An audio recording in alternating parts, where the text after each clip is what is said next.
Olá, muito bem-vindos ao videocast de hoje, Foco na Gente. A nossa convidada é a Regiane Herrero, gerente Latam de Trade Marketing. Seja muito bem-vinda. Eu que agradeço, Mari. Bom, Rê, para a gente começar, eu queria perguntar assim, como que você chegou no trade? Qual que foi a sua trajetória para estar trabalhando em trade hoje? Legal. Eu tenho uma carreira consolidada na indústria, Mari. Então, comecei na indústria química, fiquei um bom tempo na indústria automotiva, passei pela farmacêutica e agora estou no segmento de tecnologia, né, eletrônicos. Hoje eu sou responsável aí pela área de trade Latam na Samsung. Eu comecei a minha carreira no comércio exterior, né? Eu sou formada em comércio exterior, fiz uma especialização em relações internacionais, trabalhei durante bons anos, né, na área, e num determinado momento da minha carreira eu decidi fazer uma transição para o marketing. Então, dentro do marketing, eu comecei liderando universidades corporativas de vendas, né? Então, a partir daí eu comecei a gostar muito, né, desse segmento, dessa área que conectava todas as nossas estratégias com o consumidor final. Então, isso me atrai bastante. E agora eu estou os últimos 5 anos aí trabalhando diretamente com trade. Foram muitas mudanças, né?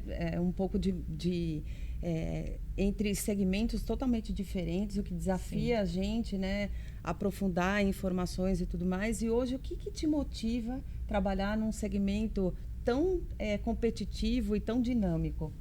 Então, é justamente isso, né?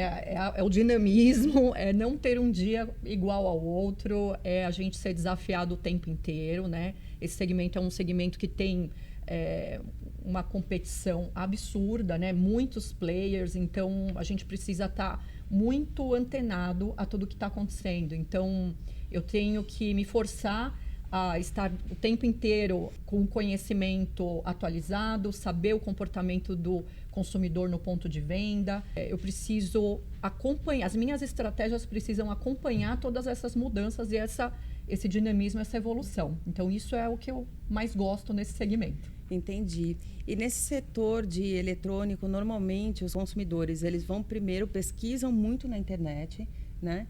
E depois eles vão para o ponto de venda para tocar, sentir, ouvir, enfim, ter o contato com o produto.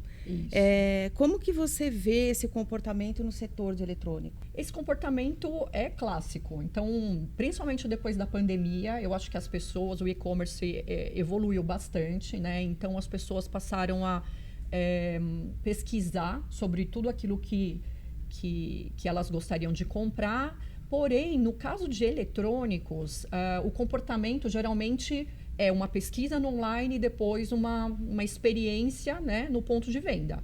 Então, o offline sempre vai ser importante no nosso segmento, porque é lá que o cliente vai fazer, vai checar o produto, né? Ele quer segurar um celular, ele quer ver o peso do notebook, ele quer ver uma qualidade de imagem de TV, quer ouvir um som. Então, essa experiência sensorial é algo que o online não vai trazer. Então, o ponto de venda continua sendo muito importante e ainda será por um bom tempo. E hoje, Rê, falando assim, de um ponto de venda que tem uma concorrência muito acirrada, o que você vê que as marcas podem fazer de diferente para se destacar no ponto de venda? Eu acho que a gente tem algumas questões bem básicas em trade que eu gosto muito eu reforço muito junto ao meu time, que é o seguinte. Primeiro, treinamento de vendas, ter uma equipe com pessoas extremamente preparadas, uma força de vendas extremamente preparada, que domine conhecimento técnico, mas também que tenha uma habilidade muito grande com comunicação, com atendimento, com negociação. Então, a gente precisa de uma equipe muito bem treinada. Então, acho que esse é o primeiro ponto. E também possa trazer um atendimento customizado, consultivo, né? Uma venda consultiva. Não dá para tratar todos os clientes da mesma forma, né? Então, eles precisam ter isso. O segundo é trazer experiências relevantes e com tecnologia. Então, se o cliente está indo no ponto de venda, ele quer experimentar o produto. Então, eu preciso trazer algumas experiências que façam sentido com a dinâmica e a vida daquele cliente. Então, não dá para eu trazer um script pronto, decorado, né? O vendedor ele precisa trazer algumas experiências, e a gente tem hoje algumas coisas que eu vejo algumas indústrias usando bastante, que é a realidade aumentada, né? Alguns displays, tablets, uma série de coisas, QR Code. Então, acho que dá para trabalhar bastante a questão de experiência.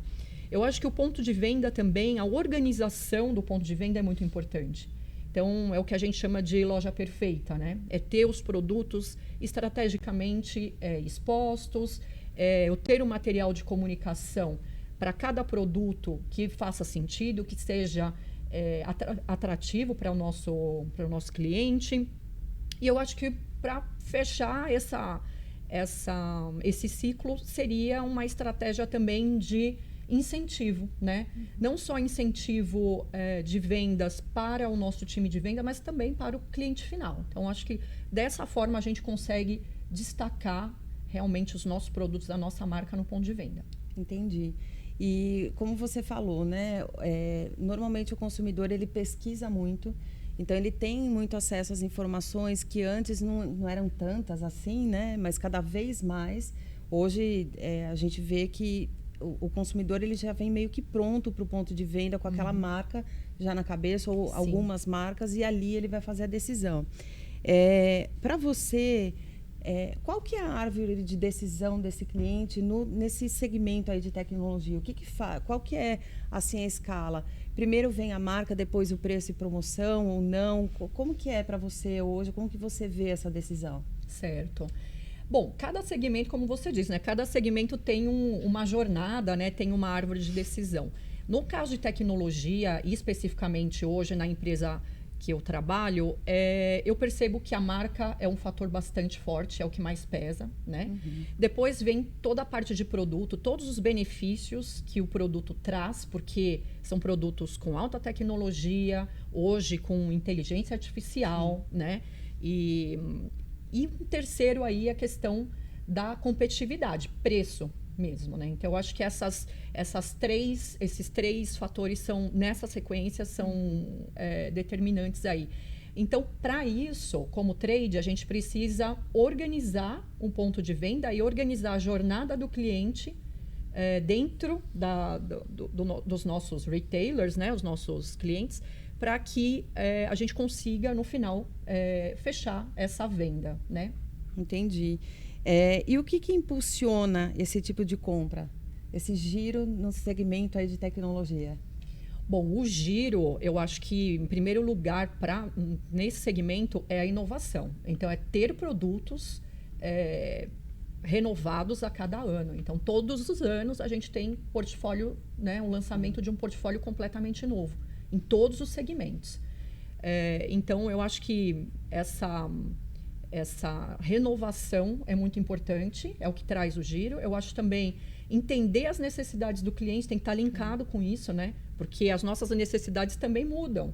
Então, o produto tem que atender a necessidade e as nossas estratégias de trade têm que estar ligadas também a todas essas mudanças. E eu entendo também que as datas sazonais, né? Então, datas sazonais são as datas que a gente consegue aí ter bastante giro, vender bastante. O que são as datas sazonais? Dia das Mães, Dia dos Pais. Para nós, Black Friday é a data mais importante do ano, né? No varejo. É onde as pessoas geralmente trocam os seus eletrônicos. Então, creio que essas campanhas são muito importantes também.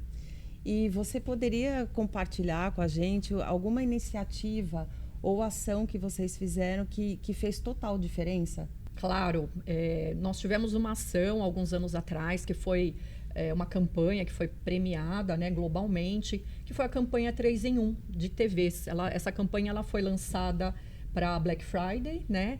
E de uma forma bem simples e direta, a gente comunicava ao consumidor final, né, os 3 benefícios principais daquela TV.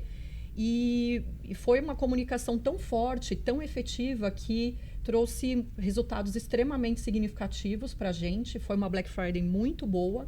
A gente conseguiu se destacar, né, com essa campanha. Então, eu creio que esse foi um case de muito sucesso. Eu acho que se a gente, qualquer um, colocar lá TV 3 em 1, Samsung vai encontrar a campanha, porque foi muito divulgado, foi muito falado. Entendi, realmente foi muito, muito mesmo. E quando você comentou bastante da influência ali do promotor, consultor no ponto de venda, não só no atendimento dos consumidores, né, numa venda mais consultiva, mas também o impacto que eles trazem nos próprios vendedores do varejo, né? Sim. Então, assim, de poder trazer conhecimento, compartilhar com eles, enfim. Quando a gente fala do promotor estar muito bem treinado para atender esse consumidor. Se o promotor do concorrente tiver mais preparado, ele leva, né? O consumidor acaba levando a outra marca, né? Com certeza. Ele pode ter feito uma pesquisa na internet e já ido até o ponto de venda com aquele produto na cabeça. Mas chegando lá, se o vendedor do concorrente estiver melhor preparado que o nosso, com certeza a gente corre o risco de perder essa venda. Então, por isso que eu sempre reforço muito a questão, o pilar, né, dentro de trade marketing, o pilar do treinamento de vendas. Porque o conhecimento é poder, né? Você precisa conhecer muito bem tecnicamente o seu produto, você precisa também ser muito bem treinado em soft skills, né, que são as habilidades comportamentais, e também precisa conhecer muito o produto da concorrência, para você também conseguir fazer um comparativo e destacar as vantagens que o nosso produto tem em relação à concorrência. Então, o conhecimento é extremamente importante.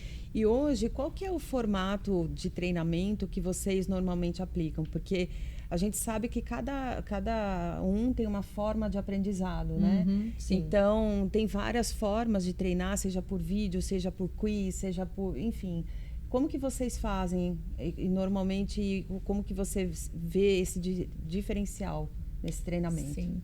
A gente acaba treinando de todas as formas, né? Então, eu sou muito defensora do treinamento presencial, né? Gosto muito, porque é um momento que o time de vendas, de promotores, eles têm contato com o produto, então é uma experiência, é sempre melhor o presencial, mas muitas vezes a gente não tem, né, recursos suficientes para atender um público gigante, no nosso caso, né, de vendedores. Então, a gente acaba atuando no online, acaba produzindo uma série de vídeos pílula, podcasts, trabalhamos com broadcasts, né, transmissões ao vivo, com entrega de prêmios.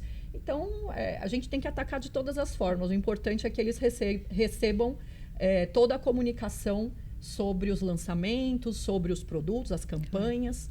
E falando desse profissional, né, no ponto de venda, qual que é o perfil, quais são os skills que esses promotores, consultores precisam ter? Bom, primeiro ele precisa gostar de tecnologia, né? Eu acho que já é meio caminho andado, porque o nosso público, ele busca a tecnologia, então você precisa estar antenado, precisa estar sabendo o que está acontecendo no segmento, precisa ser dinâmico, né?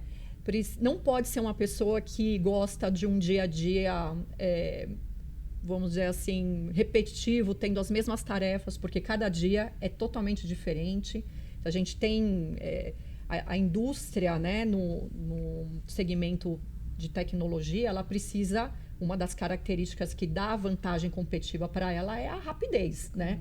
É a agilidade. Então, assim como eu tenho agilidade em lançar produtos novos, inovadores, eu também preciso ter um time de vendas, né, que esteja no mesmo ritmo. Então, essas pessoas precisam ser proativas, gostar de tecnologia, ter essa habilidade de atender, conversar com qualquer tipo de público, porque o portfólio é tão grande de produtos que você tem produtos de entrada, tem produtos extremamente premiums, com faixas de preço totalmente distintas. Então, esse time precisa estar muito bem preparado para atender qualquer cliente. Bom, Rê, a gente sabe que trabalhar com trade nunca tem um dia igual ao outro, né? Lida com muito imprevisto. A gente sabe que dentro das companhias, normalmente, nossa, vocês estão sempre correndo, sempre para lá e para cá, sempre esse dinamismo muito alto, né? Enfim, Para uma pessoa que está entrando agora para trabalhar no trade, qual que seria a sua dica? O que você vê que a pessoa precisa ter e gostar? Eu acho que qualquer pessoa que trabalha em trade precisa estar extremamente antenada a par do que está acontecendo no segmento onde ela atua, né? Então, é acompanhar o que a concorrência está fazendo, acompanhar os movimentos da sua própria empresa, ser ágil, né, dinâmico, não sofrer com as mudanças, porque mudança a gente tem o tempo inteiro. Sim. Às vezes você prepara uma loja para uma visita, né, importante de uma liderança, né, global, e aí uma criança ou algum cliente vai lá e mexe e estraga a tua exposição. Então a gente não pode sofrer, a gente sabe que precisa saber que o ambiente é muito dinâmico, que a gente vai trabalhar com muitos desafios, né? Sim. Esses desafios são diários. E tem o movimento do mercado também, né? Que as coisas acontecem muito rápidas no segmento de tecnologia, né? Às vezes de manhã a gente está com uma estratégia pronta para lançar e de repente no meio do caminho muda porque mudou uma estratégia ali, né? Exatamente, exatamente. Então às vezes é um movimento que a concorrência fez que te força a mudar de estratégia, a trabalhar de uma outra forma, ou alguma coisa que aconteceu globalmente que vai atingir o Brasil. Então a gente precisa também nos prepararmos para essas mudanças. Então é realmente uma área muito dinâmica, desafiadora, mas é muito bacana porque ela conecta, né, todas as estratégias da empresa com o público final. E isso é o que é mais bacana, né? Ver o público final experimentando os produtos, adquirindo os produtos da empresa, elogiando depois nas redes sociais. Então, isso é muito gratificante. Eu vejo muito, eu até falo por mim, né? Que uma vez que a gente entra em trade, a gente nunca mais quer sair. Exatamente. Que vira uma paixão pra gente, né? Bom, Rê, eu gostaria de te agradecer muito de estar aqui conosco hoje, de participar aqui desse videocast. É muito importante ouvir profissionais como você, de segmentos, né, tão importantes e tão relativos assim ao que o consumidor busca hoje. Então, te agradecer por estar conosco. Muito obrigada. Prazer e te aguardo para os próximos videocasts aqui junto conosco. Obrigada. Eu que agradeço, Mário, pelo convite. Estou à disposição. Obrigada. Eu que agradeço.